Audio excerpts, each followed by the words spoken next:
উপবৃত্তের অক্ষদ্বয়কে x ও Y অক্ষরেখা ধরে উপবৃত্তটির সমীকরণ নির্ণয় করা যায়। উৎকেন্দ্রিকতা 1/3, উপকেন্দ্রিক লম্বের দৈর্ঘ্য 8 দেওয়া আছে।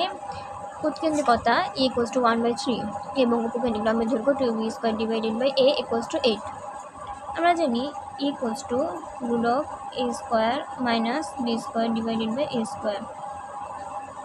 1/9 a² - b² a²,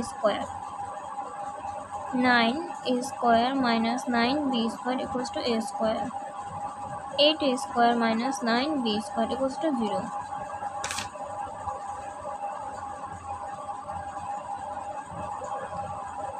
আমাদের দেওয়া আছে 2b² / a = 8, সুতরাং b² = 4a।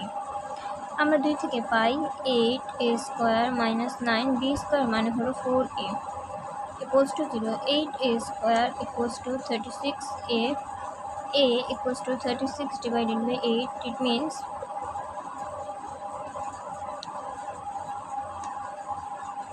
9/2। সুতরাং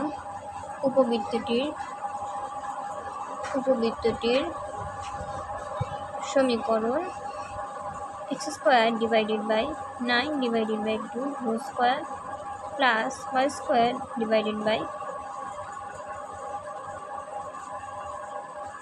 / আমাদেরকে b² এর মান বের করতে হবে।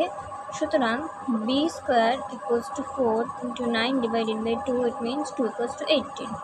তারপরে আমাদের উপবৃত্তের সমীকরণ এখানে x² / 9/2 whole square plus y² / 18 = 0। x² 4x² plus 81 plus y² / 18 = 0।